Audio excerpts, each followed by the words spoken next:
Ngayong 2025, marami na tayong pagpipiliang motor sa market. May mga bagong labas, bagong features at syempre, bagong presyo. Pero sa dami ng options, isa pa rin sa pinag-uusapan ay ang Honda Click 125. Kaya sa video na ito, sasagutin natin ang tanong na sulit pa ba ang Honda Click 125 ngayong 2025? Tatalakayin natin ang performance, fuel efficiency, maintenance at syempre, ang napakagandang design nito. Lalo na ang variant na glossy white and glossy black. Two-tone itong nasa harapan natin ngayon. Kaya kung nagbabalak kang bumili ng motor o gusto mo lang malaman kung sulit pa ba ang Honda Click 125, tumuto ka dahil pag-uusapan natin yan sa video na ito.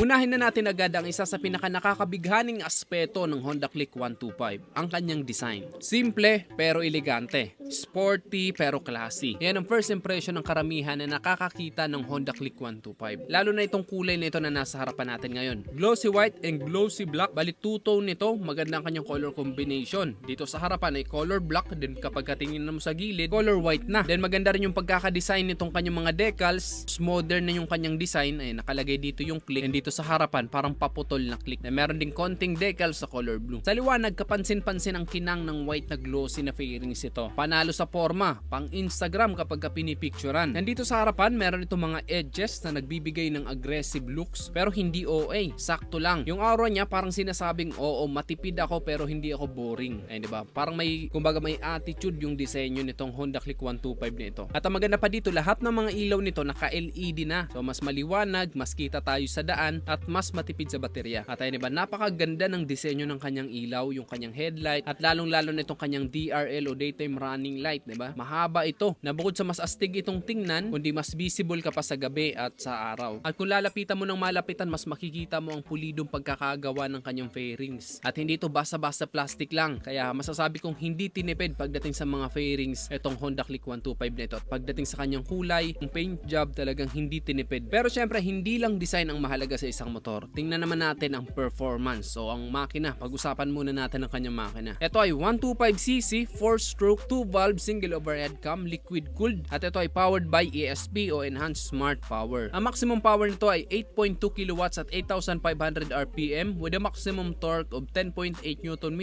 at 5,000 RPM. Na kanyang compression ratio ay 11:1. At alam na yan ng marami na matipid talaga at maganda ang performance ng Honda Click 125. Kaya para sa mga baguhan na nagbabalak pa lang bumili ng Honda Click, wala kayong pagsisisihan sa motor na ito. Pero syempre dapat nandun pa rin ang pagiging responsable natin pagdating sa maintenance. At isa nga yan sa maganda sa motor na ito, napakatipid dito sa gasolina na kumukonsumo lang din ng up to 50.3 km per liter as per Honda. At dahil malaki din ang kanyang fuel capacity na 5.5 liters, matagal na rin bago ka maubusan ng gasolina. Dahil ito ay meron na rin SMG o Smart Motor Generator, tahimik lang ito kapag ini-start. At pagdating sa performance, talagang hindi ka rin mabibitin kahit ipang long ride mo. Actually, marami ako nakakasabayan kapag ka naglo-long ride ako na naka Honda Click 125 at kayang-kaya talaga, lalo na't ito ay naka-liquid cooled na. Kaya kung performance na pag-uusapan, kaya niyang sumabay kahit loaded ka pa ng gamit o may angkas ka pa. Pero syempre, hindi ito pang karerahan. Pero masasabi ko lang, hindi ka mabibitin sa performance ng Honda Click 125. Pero ang sa tingin ko kaya marami ang bumibili sa Honda Click 125 ay bukod sa magiging maporma nito ay yung pagiging matipid talaga niya sa gasolina. Isipin mo, kung meron kang 100 pesos sa gasolina, makakarating ka mula Maynila hanggang Laguna. Tapos may sukli ka pa. Kaya kung ikaw ay isang estudyante o empleyado o grab rider, sulit na sulit talaga sa konsumo ang Honda Click 125. At sa panahon ngayon, hindi na lang basta papormahan ang usapan. Dapat may mga practical features din. At dyan, hindi ka mapapahiya dito sa Honda Click 125 dahil meron itong malawak na underseat storage. Kasya na rin dito mga half-face helmet, kapote, gloves o kahit na ano. Meron itong 18 liters na underseat storage. At ito ay naka-flat footboard kaya madali lang sa'yo kung galing ka sa palengke or sa grocery, may paglalagyan ka dito sa harapan. Meron pa itong hook, meron itong dalawang bulsa dito sa harapan at meron itong built-in charging port kaya pwede ka na mag-charge ng cellphone mo. So pagdating talaga sa mga practical features or mga convenient features, panalong-panalo ang Honda Click 125 dyan. At pagdating naman sa safety, ang preno nito ay naka-combi brake system na kapag pinagamo yung kanyang rear brake o yung preno sa likod, sasabay na rin sa harapan. So mas malakas ang stopping power at mas balanse. Meron na rin itong side stand kill switch na kapag nakababa ang kanyang side stand, hindi aandar ang makina nito. Nadagdag peace of mind na rin lalo na sa mga makakalimutin. Meron na rin itong brake lock na pwede mong i-lock yung kanyang rear brake para kapag nakahinto ka sa mga pataas or mga palusong na kalsada. Then mataas ang kanyang ground clearance, 131mm, kaya kung sakaling mapadaan ka sa mga matataas sa humps, hindi ito basta-basta sasayad. And very lightweight lang din ito dahil 112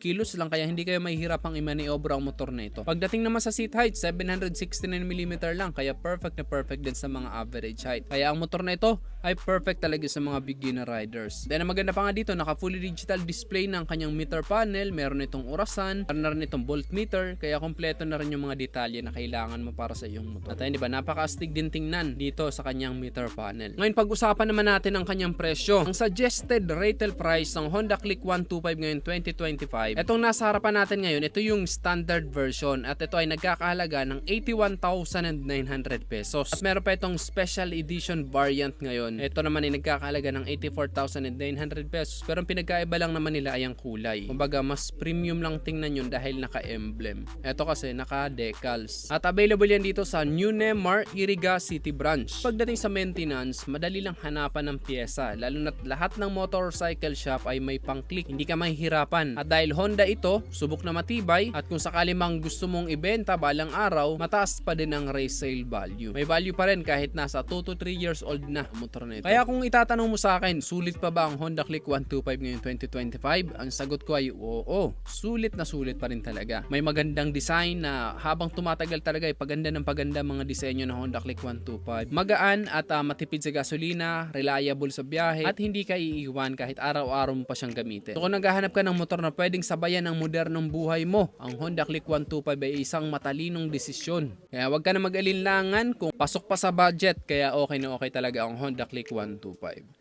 So yun lang, dito na natin tatapusin ang video to, pero bago natin tapusin, tatanungin muna kita, ikaw ano masasabi mo dito sa Honda Click 125? Baka isa ka sa nagmamayari, comment mo naman ang iyong experience, at kung nagustuhan mo naman ang video to, just hit like. Kung bago ka lang sa aking YouTube channel, huwag kalimutan mag-subscribe, click mo na rin yung notification bell para sa mga susunod kong video ay updated ka palagi. Yun lang guys, hanggang sa muli, ako si Rosgo TV, ride safe always and God bless.